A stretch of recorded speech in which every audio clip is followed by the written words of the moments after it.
Good morning. Welcome to the 7-Step Reset. These are daily events.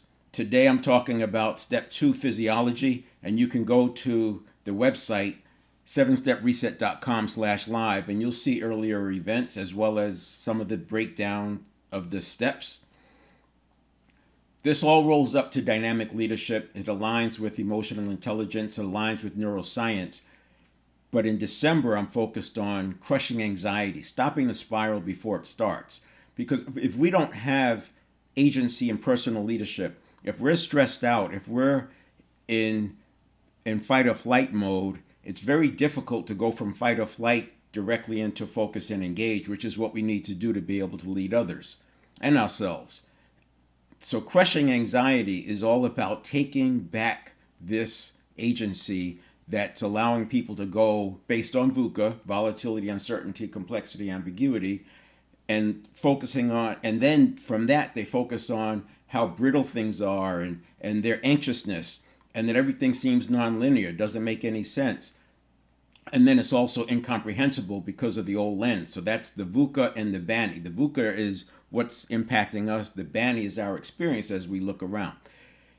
Most of the focus here is on prevention. And if you consider that we make 33,000 decisions per day and that 95% of our actions are by habit, it then makes sense that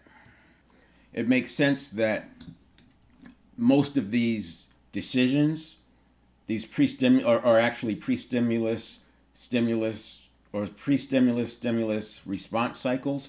So if we're making 33,000 of those a day, 95% are by habit, then it stands to reason that somewhere around 1,500 or so are actually consciously engaged, but it doesn't change the fact that we're getting hit with so many stimuli on a daily basis and having to react to that. Once you start looking at it from a prevention lens, two things happen. So number one, as I was saying, if you're already hijacked, it's very difficult to go from being hijacked directly into focus and engage because you're in threat mode. You're looking for the tiger, and everything tends to look like a tiger, so you're fighting everything. Everything is pushed back. If you've ever seen anyone who's in a triggered state and they're being triggered and reaching for things and jumping to conclusions, that's what you have. So to go from there to focus and engage, it takes skills, and you'll be able to get there. But it starts with understanding what's going on here. So we're going to reduce the number of stimuli that you react to. I'm not going to do it. It's going to happen naturally when you start taking charge of this. Keep in mind that the subconscious, aka network of neurons, is able to process 11 million bits per second. So it is aware of far more than the conscious mind with its 50 bits per second processing capability, aware of far more than we would ever possibly be able to imagine with the conscious mind. And that's 11 million bits per second, every single second. Now, you don't see most of those. They tell us that somewhere around 10,000 ad stimuli come across our awareness every day. I can't tell you 10 ads that came across my awareness yesterday, but that's because the subconscious is filtering them out. And this is why headlines work. When that headline speaks to the conversation going on in your head, then it picks it up. This is very similar to when people say, before they bought their car, there were no silver models around, and now after they bought their car, there's a silver model on every corner, it seems. It's all the reticular activating system doing the filtering. You got to go from 11 million bits down to 50 bits per second. There's going to be some filtering going on. Part of this process of reducing the amount of stimuli we respond to on a daily basis comes down to some of that filtering. I talk a lot about the conditioning it in conditioning it in at the subconscious level. Here's what I mean by that. So we have steps 1 and 2. This is all pre-stimulus. And here's where we are today, talking about the physiology as the dashboard. And this aligns with emotional intelligence. So much of emotional intelligence has gone down it's become so academic that much of the teaching has to do with what part of the brain is lighting up when this happens. And then it hands off, and this part of the brain is lighting up, and then this part of the brain is lighting up. And I literally see people real time trying to think about how do I control that part of the brain. It's really interesting to watch as they say, oh yeah, that's the amygdala. And you can see them working through the connection. Well, how do you stop the amygdala from doing what the amygdala does? This is not mental health. This is about taking control of your day-to-day moments, because the more you have control of your day-to-day moments, the more you're going to be able to realize your life design. It doesn't matter whether it's the amygdala or the basal ganglia or the prefrontal cortex in this conversation at this level, because they're all neurons. All of those where they're seeing them light up are neurons, and neurons behave virtually the same across the entire spectrum of 100 billion neurons. Now, there's nuances, but at this level, when it comes to leading others and leading ourselves, it doesn't matter. There's 100 billion neurons. Each one is connected to thousands of other neurons. So there's trillions of connections. It's more important to understand how to manage that network of neurons than it is to understand which neurons are lighting up. And that's the premise of this, of doing the work this way. Now, step 3, I'll talk about a little bit today, because this is where everything happens. This is the shift from the subconscious awareness to the conscious handoff. And too often people have allowed the conditioned reaction to equal their response. This is, again, when you see somebody being triggered, their response is equaling is the same as the reaction. And that's why you get that rapidly cycling up, that scaling up, where they are out of control. They become irrational and you can't get them back. They have to regulate. The problem is at that point, it's a neurobiological event.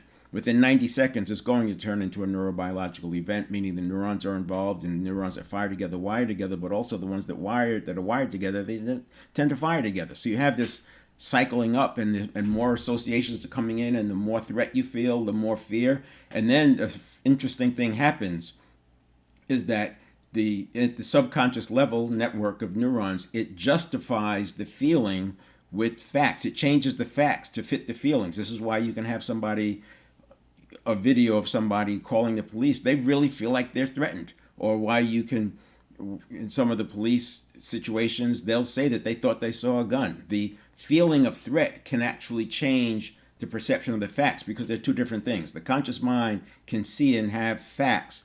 The subconscious is just connecting neurons, and it's going to back into what makes sense. This is why when you ask yourself a question, you're always going to have the answer. The quality of the answer is another story.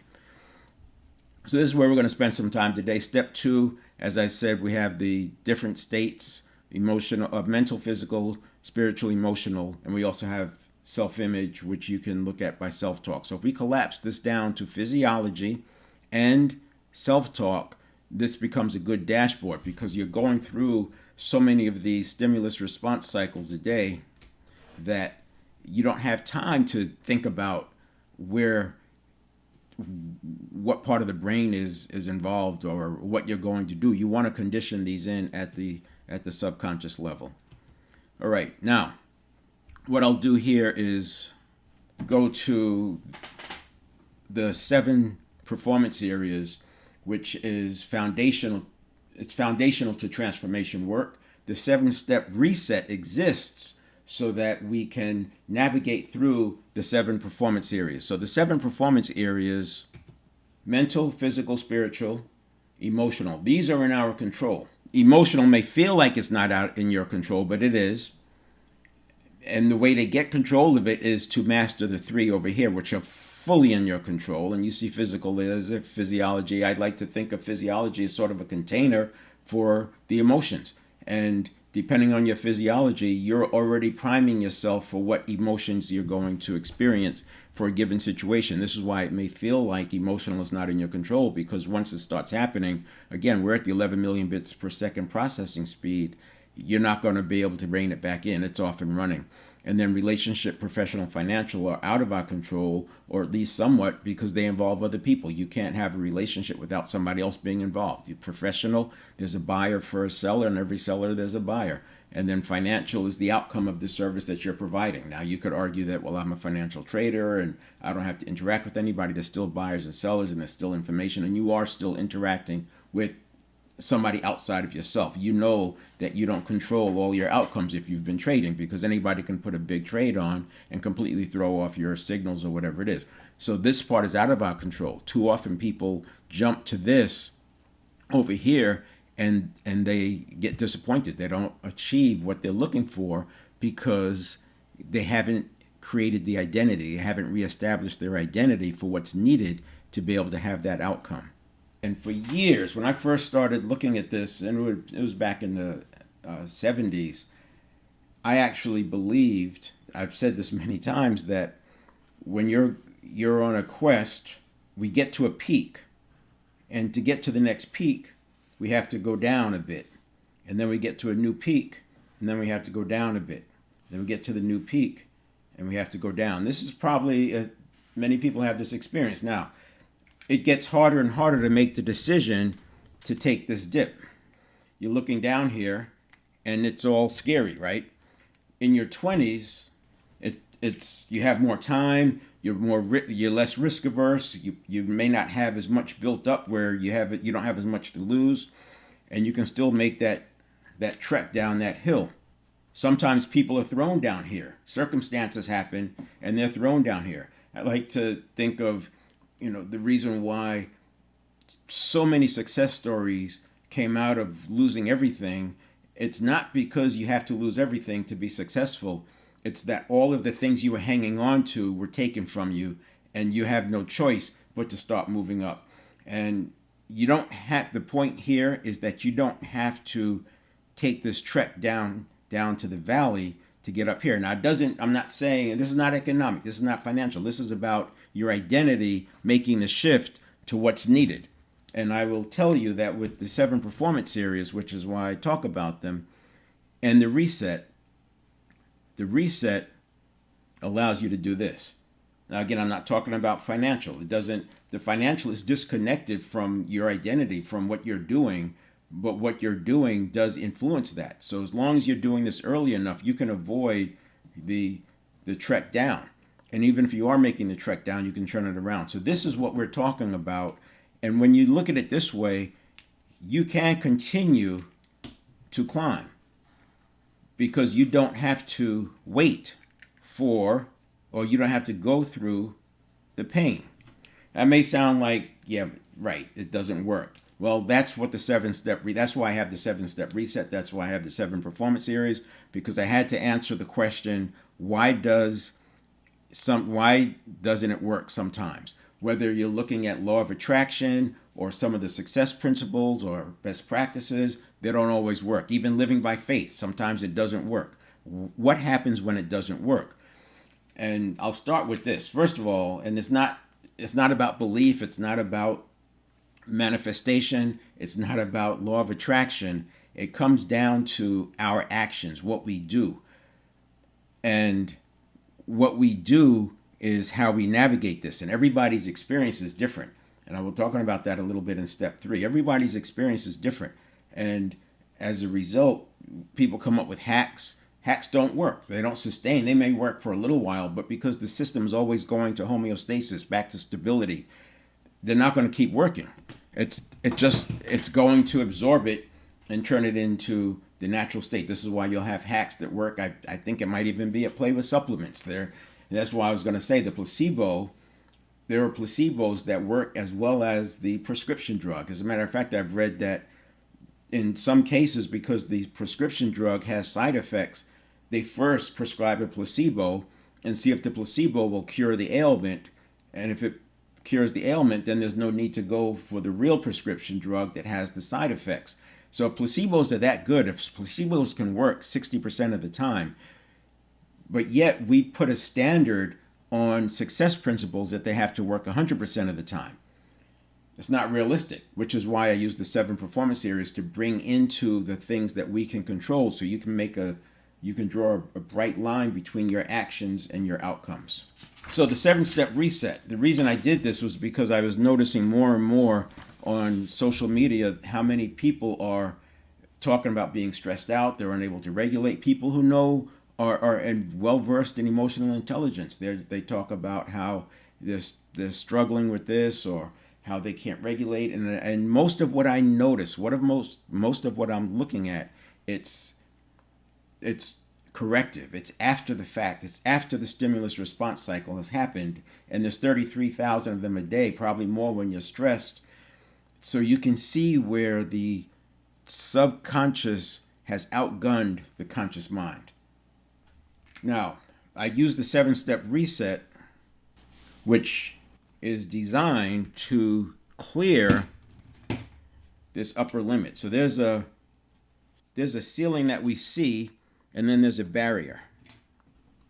That barrier is artificial.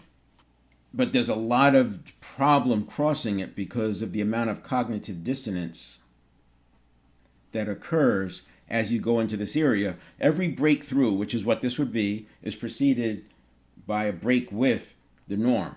Every breakthrough has some cognitive dissonance with it because by definition, you're breaking through something, and that breakthrough is you didn't believe it was possible, and now you're doing it, and that's where the cognitive dissonance comes in.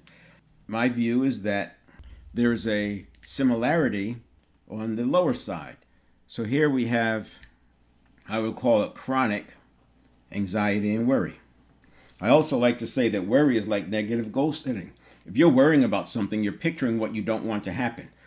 The subconscious, aka network of neurons, doesn't know the difference between what you want versus what you don't want. It just knows what the signals are, right? That's its associations. It's associating things that are coming in, associating inputs with known experience. And as a result, when you worry, you're making pictures of what you don't want. It attracts that to you. Most people have experienced something along those lines. The same way visualization attracts what you want, it can also attract what you don't want. And this is, again, one of the reasons why why some of these success principles don't work, is people are visualizing something over here, but they're tuning into their I don't want power that's literally fighting against themselves. At the extreme, you can literally see a person stressing out because they're trying to go forward. And if you listen to their language, they're also holding themselves back. And it's this struggle.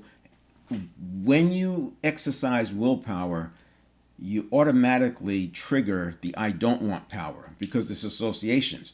If I am using willpower to study more, then I'm triggering associations at the same time that I don't like studying. I was just using that as an example, but it can happen for salespeople. If somebody doesn't think that they can sell a particular client, as they use willpower to muster up the courage to go see that client, the beliefs about not being able to sell that client pop up as I don't want power or I can't do power.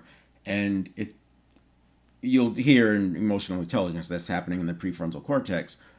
And while I don't want to focus on where it's happening, I will say the prefrontal cortex didn't exist or it was there, but it wasn't fully developed until age 27. So from 19 to 27, the prefrontal cortex is developing, which is why you probably in your 20s and certainly in your teens, you didn't experience this I don't want power tension.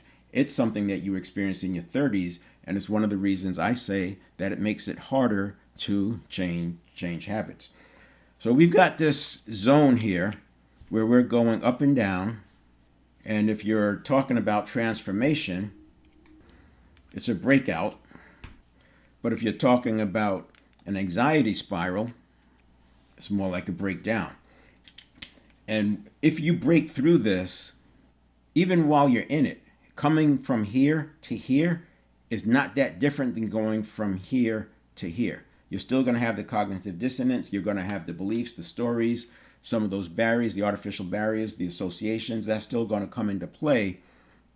Maybe less so because up here it's all unfamiliar. This breakthrough is very, very significant when it comes to the cognitive dissonance because this is all unfamiliar up here. Whereas down here, you've been here before, so you have visual, you have hooks to hang your ideas and goals onto. If you drop below this, then now you're down here where you don't want to be, and you have to break through. We've seen that happen. People are making it, everything's working well, they lose everything, and they just can't get back up. Even if they don't lose everything, it's just a major setback. It's this. They end up in this kind of a situation, and they can't make it work. They've tried to do this, they fail, it doesn't work, but they're using an identity from the past. They're using an old identity to try to get to a new peak. So you have to reset the identity, and when you reset the identity, it makes that peak much more within reach. Now, using this diagram, I want to talk about step 2. The physiology step is a very, very important area. And now, if you're tracking with me, you recognize that 95% of everything we do is done by habit. Habits live in the network of neurons, the neural pathways, the 100 billion neurons, each one being connected to 1,000 or 10,000 other neurons, maybe more. And then associations, the neurons that fire together, wire together. You can see why habits live in the network of neurons. So we have steps 1, neuroplasticity or beliefs, neuroplasticity, mindset, priming, and physiology. Step 1 is our development. That's what we're growing towards. This is why we do whatever we do, whether it's rituals or meditation or diet or exercise. These things are improving your step 1. So your step 1 does have somewhat of a ceiling. You're going to have to raise your step 1. If you have limiting beliefs, if you have bad habits, you're going to have to replace those bad habits. That's the neuroplasticity. If you have limiting beliefs, you're going to have to eradicate and neutralize them. That's very possible. And if priming is a choice where you put your attention, mindset is a choice, but you have, that will be a limit, a limit to a degree for what you can achieve, but it's a limit that is day to day. You can change it. You don't have to live with it. The brain you're born with is not the brain you die with. It certainly doesn't have to be. And then the step 2 is your dashboard. And I said I'm going to reduce it for this conversation to physiology and self-talk. So the self-talk is something you can process. I put the self-talk in 3 categories: degrading self-talk, the self-talk that has to do with just bad luck, wrong place at the wrong time, and then mistakes that you've actually made. So the degrading, I'm so stupid, just get rid of that. And how do you get rid of it? You replace it. You say, I cancel that, I'm actually smart. I cancel that, I'm very smart. I cancel that, I'm capable. And you're literally using the subconscious the way it's designed, which is making associations. So whatever triggered that word for you to say that word, you're now connecting another association to it by saying it right away. This is not knowledge. You have to actually train this. You literally, and it might be a lifelong thing depending on how deep those self-talk prompts are. But what you're doing is every day replacing it. And what you'll notice is this sort of an unpeeling of the onion. You'll get rid of some, and then some others bubble up. You'll get rid of those, and some others bubble up. It's a process, but eventually they'll be gone. And then positive self-talk becomes the habit. And when I say eventually, we're talking maybe years. It may take you years to do that, but it's not a lifetime. The second one I talked about is just bad luck. So there are things that happen. We made a good choice. We did everything we were supposed to do. If you've ever done trading, you know this happens. You've done everything you were supposed to do, and bad things still happen. You could lose everything with a trade, and that will become trauma. And that trauma we get reminded of. You have to remind yourself it was just bad luck. Things happen all the time. Sometimes it works, sometimes it doesn't. When you get that prompt to have that self-talk, you replace it with the new association. It's just bad luck. It happens. I've also had good luck. Whatever it is. And that's processing it. You're literally allowing it to process, because if you think of the self-talk as a signal, it's getting your attention. It's reminding you of something. By using associations, you neutralize it. And then you have the one that has to do with just mistakes. You didn't do the right steps. You took a shortcut. You didn't pay attention to something, and bad things happen. That's judgment. I got wisdom from it. Good judgment comes from exercising bad judgment. Wisdom comes from bad judgment and good judgment, right? We learn from mistakes and we learn from successes. Whatever it is you want to do is connect to that. So we're going to process the self-talk. The physiology is the bigger one. I could go on. In fact, I will talk a couple of days on physiology because it is so big. I already said it's the container of the emotional. If you look at emotional intelligence, you have self-awareness, and one of the easiest ways to be aware of what's going on is through your physiology. What is my breathing like? What's my attention like? And getting a handle on that kind of self-awareness. And then we have the self-regulation. Same thing. If you want to regulate yourself, one of the first things you can do is take a deep breath. Deep, slow breathing. Box breathing is great. Box breathing resets that vagal tone, and if it's 4 counts in, hold for 4 counts, 4 counts exhale, hold that for 4 counts. You do 4 cycles, that's a minute. 1 minute moments. This is like literally mini meditations, and you string enough of those together, what you'll find is you will have a calmer time. Now, it's not going to work the first time you do it because you have all these associations you're fighting with. But as you do that, and as you breathe deeper, it reduces the anxiety. And there's other things you can do. Some of them are hacks. Some of them work for some. They don't work for others. An example is there are people who swear by binaural beats. Just listening to binaural beats at a lower brain wave, a lower frequency, and it'll help you with reducing your high beta brain wave. And it may work for you, it may not. Watching a kaleidoscope, there's another one. People swear by that. Some it works for, some it doesn't, because these things are interacting with your own personal experience, and that's where it changes. Your lived experience may or may not work with some of these other things, but there are some that work across the board, like visualization. Visualization works because you're literally pre-associating. You're making associations in the network of neurons. The problem is you also have to have the mindset that says you can do it, and you have to be willing to take action. Just visualizing and not taking action, you're not going to get the result. So there are factors, and this is where you interacting with somebody, you can see what those limits are. I'm going to, and then on emotional intelligence, we also have the social awareness. So I said self-awareness, self-regulation, and then social awareness. It's observing the physiology in other people. You can see, once you get this, you can see well before the triggering happens that they are already primed to be triggered.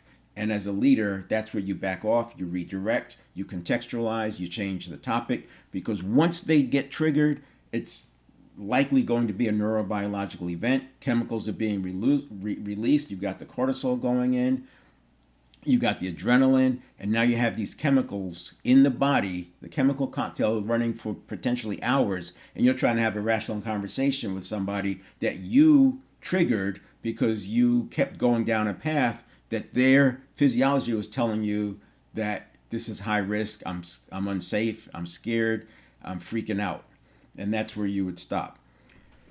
So to relate this to this drawing, what I want to do here is, so we got step 1 and step 2. So this is the self as we are, and I'll call this our state. Then we have step 3, and then we have step 4 is the response.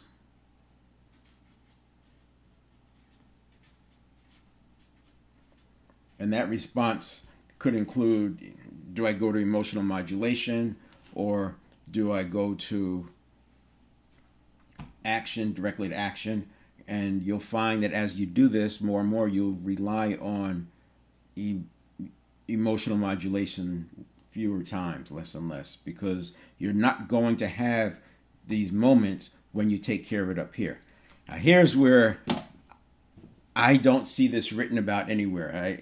Atomic Habits comes close because he talks about the cue as the stimulus and then the response, and he talks about, so many of the books get really close to this, but because they often twist themselves into knots trying to call this a subconscious mind. I will not call it a subconscious mind. It's not a mind. It's a network of neurons, and thinking from the conscious mind is very different than what's going on in the network of neurons, which is associations. Thinking, I can think about the future, I can create, I can relate the unrelated. The network of neurons is all about association, so it's living a past experience for the most part. I say for the most part because you can visualize and create associations, but it's still more like the past is something you figured out, whereas the mind can look at something brand new and come up with a new solution on the fly because the thinking mind is that good.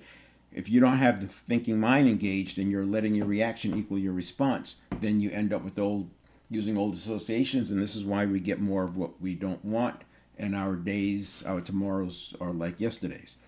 Now here's the fun part. So if you have a And I'm going to call this 1 second, 1,000 milliseconds. The first step, I can tell you that standalone, I've never seen this expressed. But it's what's happening with allostasis and homeostasis. So the central nervous system is attempting to predict what kind of demands are coming. And when it's wrong and it underestimates, it throws in more neurotransmitter. When it overestimates, it reduces the neurotransmitter because the brain is always working on being efficient. So this predictive state, this actually has a name. It's called the 4 period. I think a new name will come up for that, but 4 period. And I don't call it pre-stimulus because I call this whole thing pre-stimulus. But this 4 period, it's about 100 milliseconds, and there's not a lot of research in the area yet because, scientists want to have to get peer reviewed, etc. And so you have to get enough experiments going. And how do you measure that 100 million seconds? It's like to try to recreate those experiences that has so much to do with the person's physiology. There's so many variables up here. There's priming, all this stuff is going on. But again, it's not mental health. We don't need to cut it down to that level to be able to make this make sense. Then there's another period. So we're in this second. So this is the stimulus right here. So we're not counting that 100 milliseconds in the second. This doesn't start until here. And it ends here. So this 200 milliseconds, 250 milliseconds or so, this is your heuristics. This is where we are first making things make sense. I've seen it called entanglement.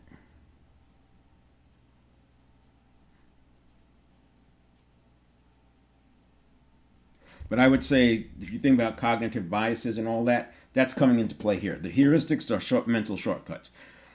The subconscious, during that reaction time, it's not just sitting around waiting. I've had the stimulus, now I'm just going to wait for a quarter second, and then I'm going to engage. This is what's going on in the meantime. It's the past experience, the associations, the 11 million bits per second, figuring things out. What does all this mean? I say it makes more sense when you think about it from a hunter-gatherer standpoint, is that they were always having to figure out what the threats were, and that's what's going on. Remember, neuroscience is just in its infancy. If you think about us being alive 10,000 years ago, and you see data that goes into the hundreds of thousands of years, even million years, but just take 10,000 years, we're just, in the last couple of hundred years, mobile like we are. Last half a decade, half a century, computers, and we've only had computers in the homes, 35, 40 years ago, and now it's in our hand, in our pocket. So this evolution is very, very steep that's going on, this part of the evolution. But the system, the master system, was still, most of that 10,000 years is based on hunter-gatherer, so you can see why that works.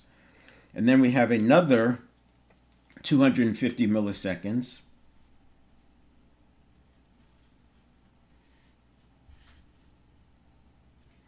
And this is the organization of it. This is the figuring it out. This is the reaction. This is what the reaction is going to be based on the lived experience. And this is why I say that hacks, something that works for one person may not work for another person, because this is different for everybody. Their lived experience is what's driving all of this.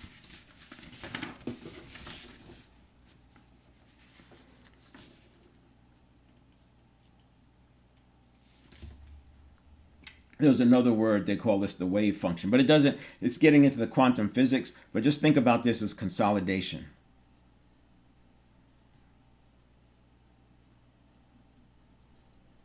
So you had a quarter of a second, heuristics, cognitive biases, a quarter of a second, you have the consolidation, the reaction, the consolidation, etc. And now we have another quarter of a second, Remember, the conscious mind is just now coming online. This is the handoff, and this is I've seen it called decoherence. Decoherence and emergence. But I like to think of it as the handoff. But you can see where decoherence makes sense.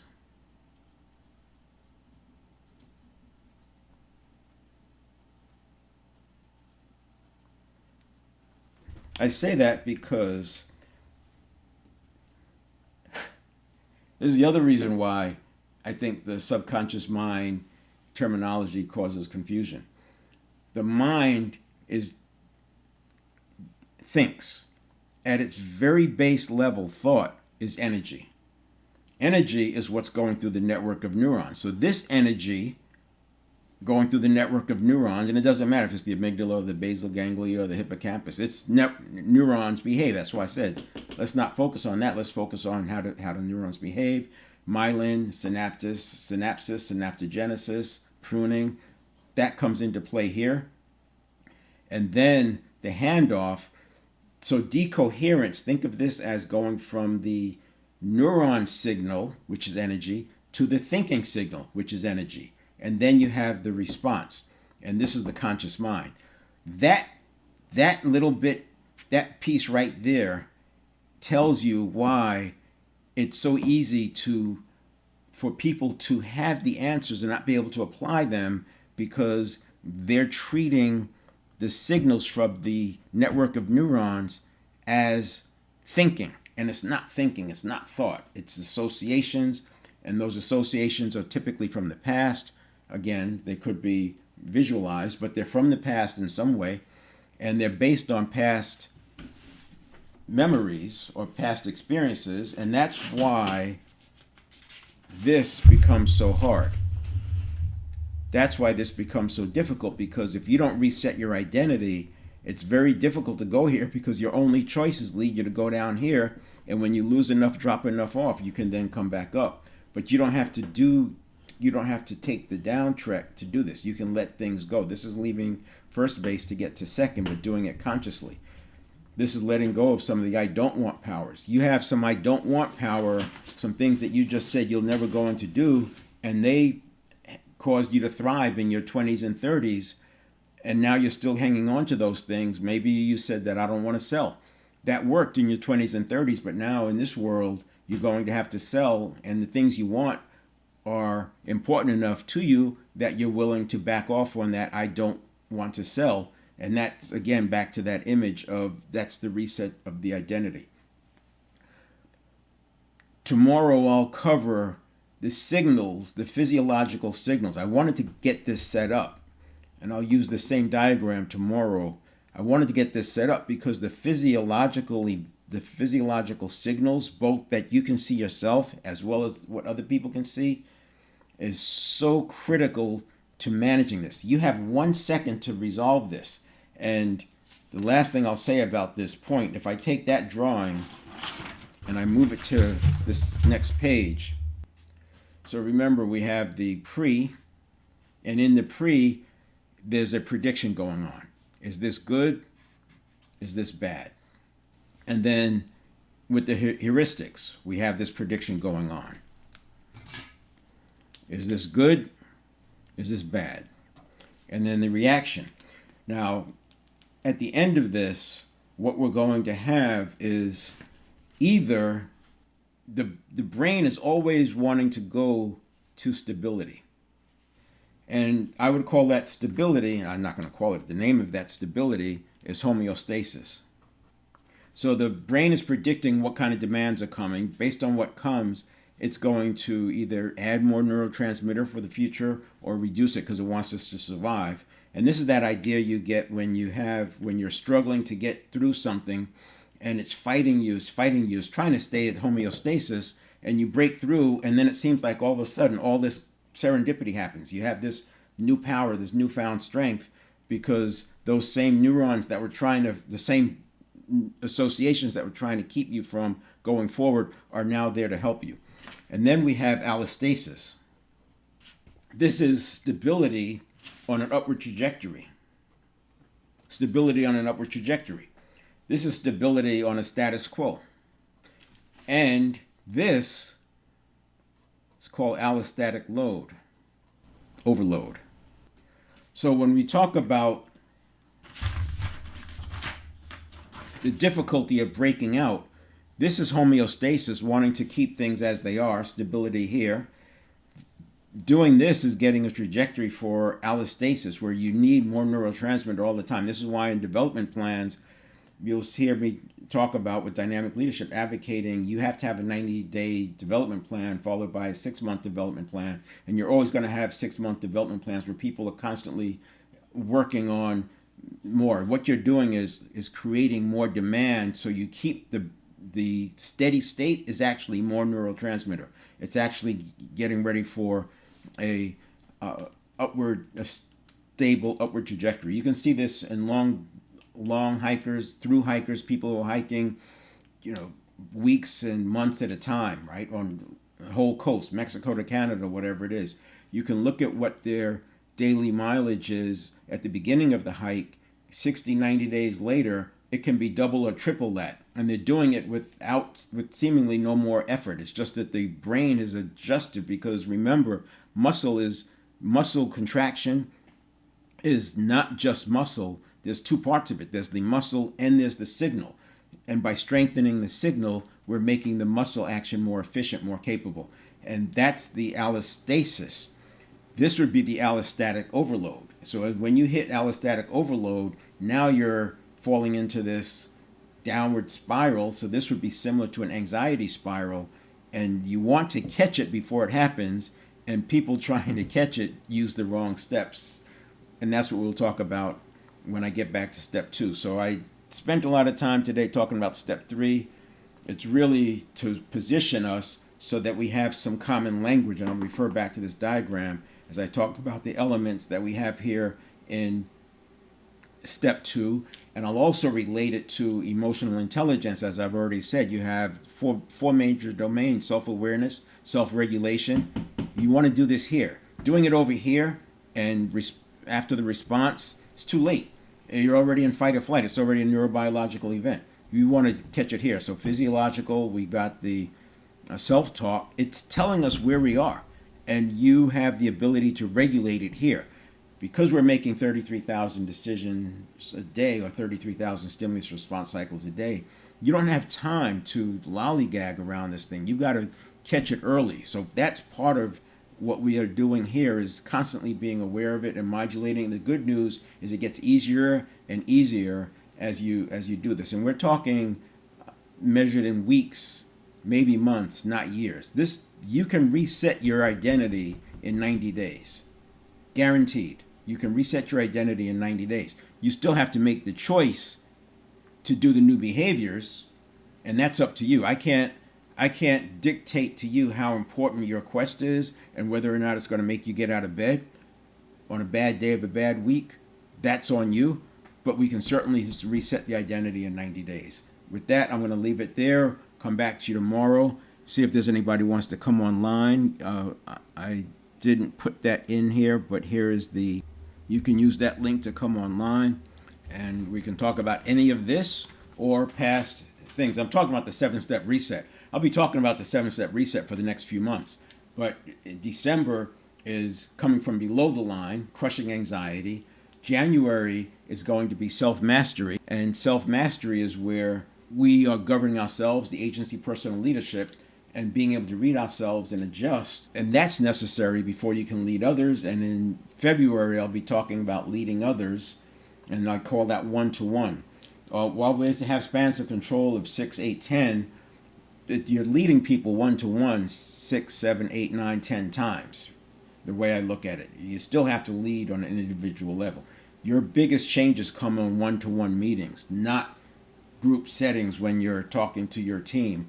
The work is already underway at that point. The things are already in motion. And then in March, we'll talk about one-to-many, which is setting the climate, setting the stage, setting the tone, so that we're getting more of what we want, so that high performance is less, it requires less time and energy, because you're setting the stage for it. But it all comes back to the 7-step reset and the 7 performance areas. It all comes together. Understanding this will make it easier. All right, to understanding what I have on the drawing there with how the actual stimulus response to conditioned reaction happens will make it make more sense. And if you consider that you're making the shift from the network of neuron signals to a conscious thinking signal, and one of the things I've often said is that one of the first things I do with the 7 performance areas is to make sure that people can distinguish between the conscious thinking versus the subconscious. You've got to be able to separate what's coming from my network of neurons as signals and associations versus what's coming from my real thinking. And then that way, once you have that discernment, it makes the rest of it start to get easier. All right, we'll see you tomorrow, 8 o'clock. I'll continue with physiology and spend more time in the state section.